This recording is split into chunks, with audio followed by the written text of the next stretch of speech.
Okay. Okay. We'll stay right here then. I've been advised that the camera angle is best if I stand right here. I'm not sure any camera angle is good with a nose like mine, but this is my hardworking and honest son, Spencer, and that's the way I introduced him when he got sworn in to the Minnesota State Bar in front of the Supreme Court 2 years ago. He's been with our firm now for 2 years. There are 3 of us. We are in beautiful downtown Forest Lake, which is 25 minutes north of here. I've been practicing since 1974. My partner Jim and I have been together since 1982, and the kid has been with us for 2 years. The name of the firm is Butts, Schneider, and Butts. I don't have many or hardly any good jokes to tell, but what I can say is I don't have any door prizes for you guys. As far as jokes go, we now have 2 butts in Forest Lake to kick around. So, Kathy's presentation was great. She gave us some great ideas about pre-planning, which helps take the edge off, helps take the hassle out, and helps take a number of the worries out of planning for that eventual thing, which we are all going to be faced with. Prior to death, in our firm, and by the way, just a short ad here, in our firm, between Spencer, Jim Schneider, and myself, we do everything but felonies. So if you rob a bank, we can't help you. But anything else, we're ready, willing, and able. Pre-planning is a good idea, and I'm just going to touch on some documentation that we do with a lot of families, including my mom and dad and other folks of the same era, myself included.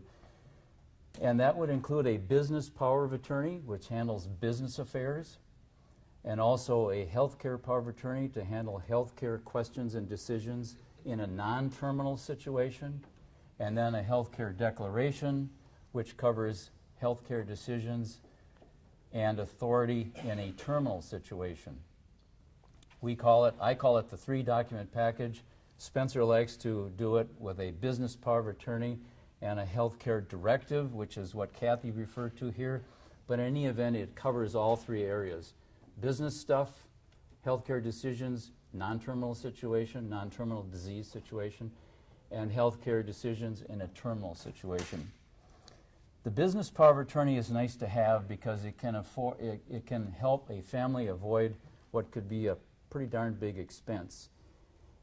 If you have a business power of attorney in place, let's say I gave let's say that I nominated and named Spencer, my son, as my attorney in fact. That's what his title would be.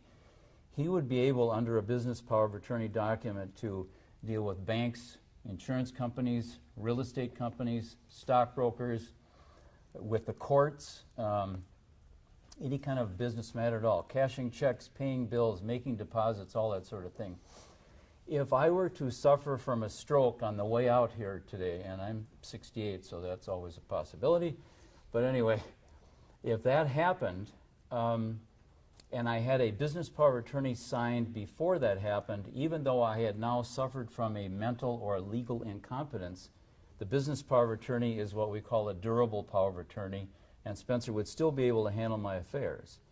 So it's a nice document to have in place as we all age, because it's a stopgap against having to go through an expensive conservatorship proceeding in court, which can cost thousands of dollars to get someone appointed legally to handle your financial matters and your business matters.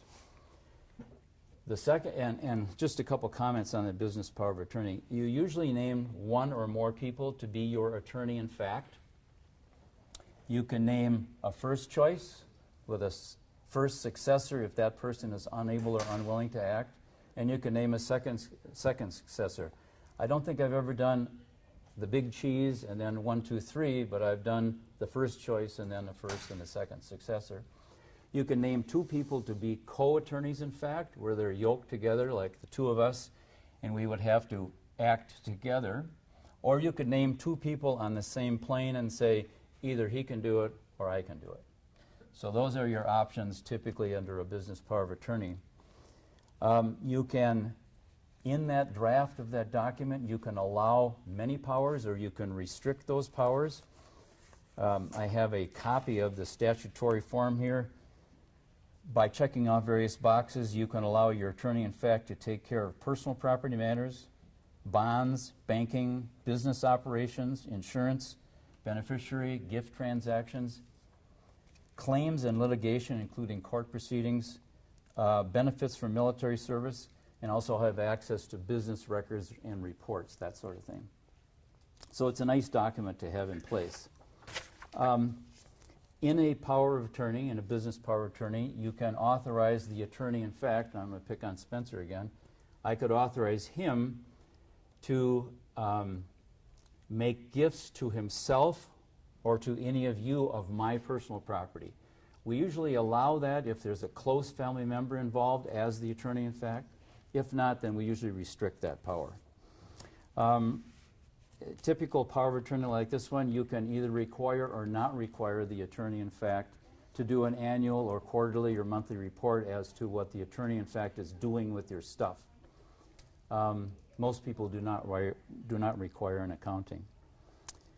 And again, the advantage to doing this document is that you could eliminate the need for an expensive conservatorship if the person who grants the power of attorney subsequently becomes incapacitated or incompetent mentally. The healthcare power of attorney allows someone to make healthcare decisions for you in the event of a non-terminal situation. I use the example, you slip and fall and bump your head and you're in a coma, we know you're going to recover, but the doc needs to know, can he or she take penicillin or should I administer that? That sort of thing.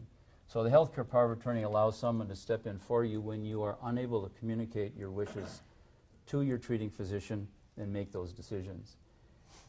The healthcare declaration lets that person, your proxy as that person is called, do the same thing but in a terminal situation where you've been diagnosed with a terminal disease, we know there is no hope of recovery, and again you are unable to express your wishes to your treating physician. When that happens, your proxy can step in. That document usually contains language like, do not resuscitate, please don't feed me through a tube if my death is imminent, I desire to pass away at home would be my first choice, and secondly at a hospice, and lastly in a hospital, things like that. So that's kind of a brief overview of those three documents that we do. Can I ask you something? Is there a Certainly difference between power of attorney and business power of attorney? No, they're one and the same. Oh. I like to call it a business power of attorney because it handles those types of matters, and then the healthcare power of attorney handles healthcare questions. Good question. Do you want me to cover healthcare directives then? That would be Okay. great. Yep. So I like to use healthcare directives, which is a little different than what he was talking about. All the healthcare directive really does is it tries to combine, or it doesn't try to, but it combines the healthcare power of attorney and the healthcare declaration into one form. The three-document package I also like because you do have the option to finally tailor it a little bit more. The healthcare directive is very tailorable. You can edit it, you can change it as you need, as your needs may change as well. And it also includes clauses on, being fed artificially, and the placement for your, of your care, and all those other types of decisions that you might want to have made. So that's a nice document, very much along the same lines of those the previous two documents he discussed. One final document that I'd like to discuss is the POLST document. This is a relatively new form. It's promulgated by the American Medical Association in conjunction with the Minnesota Medical Association. A lot of states are coming on board and using them. I think these have been around for a couple years now, but they're gaining popularity. POLST stands for Provider Orders for Life-Sustaining Treatment. And this is the entirety of the document. It's 2 pages. 5 separate, essentially, boxes to check, or categories that you want to fill out. One relates to CPR, whether or not you want it or not, depending on your depending on your condition. The goals of your treatment, in the questions relating to the comfort of your care, whether or not you want to limit intervention from a medical standpoint. And then also at the bottom of that section, they talk about providing life-sustaining treatment. And they're each kind of categorized in a way, and they go in descending order, or I guess opposite of descending order, in terms of how much the doctors will intervene. So at the top, you'll have, very limited intervention. At the bottom, do whatever's necessary. If you need to operate immediately, and so on. Of the 5 categories here, however, really only 3 of them relate to treatment. 2 of them are simply just, here's who I am, here's my name, here's who's signing the document. It has to be filled out by a healthcare provider, which is nice. And what happens when that happens is, this is essentially your directive that gets turned into an order for the doctor. So there's no discrepancy between what you want and what the doctor has to look at. Sometimes when a doctor looks at a healthcare directive, they say, well, I don't really know what they meant by this language that they used here, so I don't really know how I should treat this patient. This kind of cuts through all that, which is nice because it becomes an order for the doctor to do that. However, if you have supporting documentation like a directive or the 3-document package, then there's something that can sort of ballast that, and they can look at that and say, okay, we know generally the kinds of treatment they want, but we want a little more information, and then you can provide that in supplemental documentation. I think that just about covers it for this POLST form. Again, it's nice, it's straightforward, the doctors really like it, but it's also limited in what it provides. So it's good to have something else there to provide for you. And this is something that you would fill out, file, and keep on record with your healthcare provider, and it is transferable under HIPAA. So if you go to a different healthcare provider, you can send it through, and they will have it at your new healthcare provider. So again, I guess the theme of the night is these types of documents, especially having something like this with your doc, is good because it eases the burden on your family members having to make those decisions for you. So Those forms available online, or only through your this one, nope, this one in particular, if you look up, if you did a Google search for Minnesota POLST form, it should pop up. There will be a PDF draft there. Talk to your healthcare provider. They should have this on file somewhere, and they should be able to provide it to you.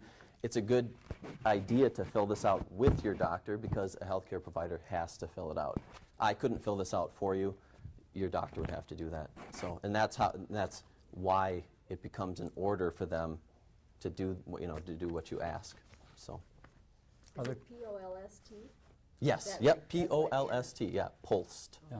Question was, how do you spell the form? P-O-L-S-T. That's correct. We're supposed to repeat the question so That's that right. on the video Sorry. That's fine. everybody can understand what the question was. So. Yep. That's right. Yep, the question is, what is a living will? And a living will is a healthcare directive. It's 2 names for the same thing, Yep. like Chevy and Chevrolet. That's right. Yep. Do you have a question, sir? Again, the question was, if you've got 2 healthcare providers, you've got a general practitioner one place in one city, and you've got another doc that's a specialist in another city, you have to fill out 2 forms. You shouldn't have to. You should be able to fill it out with one doc, and they should be able to transfer it directly. Under HIPAA, according to the rules promulgated by HIPAA, they should be able to transfer it right to that other doc. So, okay, so the question was, how long do they last? How long do these forms last? And the answer is, it's really up to the person drafting it. Now, the advice there is probably given because these forms are updated by statute, according to statute. So the legislature, every few years, and it really varies on when they think an update is necessary. They will go and they'll say, this part of this form is being litigated a lot because people are unclear as to what this means. So we need to say, this is what needs to happen. They have on them, typically, an expiration date, which is optional. So you can choose to put them in or not. And that is the most recent form that we use, has an optional expiration date. Otherwise, they sort of last until you decide that you don't want them. I don't know if there's anything you would want to add to that. No, that's my understanding also. That is a great point. They do expire at death. They survive incapacity, but they don't survive death. Because some people will, and banks, they don't know that that person has passed away. So sometimes people will go in there and improperly use them, and a lot of times they don't know that it's expired as well. So, because a bank's not going to know that that person passed away necessarily unless you tell them. So, there is a 2014 form that I'm using currently. So, but yeah, they've tweaked it just, and the changes are sometimes incremental, but I think, again, from a regulatory standpoint, they're pretty strict about what happens. So Sean, Typically, the question is, if we have one that's older than 5 years old, what should we do? definitely older than 5 years. Typically, what you do is we would just utilize the new form and just prepare a new form, probably with much the same information as So the existing our form. step would be to call you. That would be fine. Yep. Yep. You want to follow the way the form reads in detail. As if you're going to prepare it yourself, make sure you follow how the form reads in detail. When I started way back in 1974, the power of attorney form was legal size. It was 2 pages, and you only signed it once at the end. Now it's 8.5 by 11. You sign every page, you date every page, and definitely your signature has to be notarized properly at the end. Okay, question was, are these state specific or are they, sort of national? They are state specific. However, in my experience, they're pretty darn similar when you see a power of attorney from another state. It's pretty much covers the same bases, and I think a lot of times the legislature, when they're putting into law what needs to be in these forms or when they're creating the forms, they kind of borrow from other states anyway. So, Other questions? Okay, thank you. thank you. you.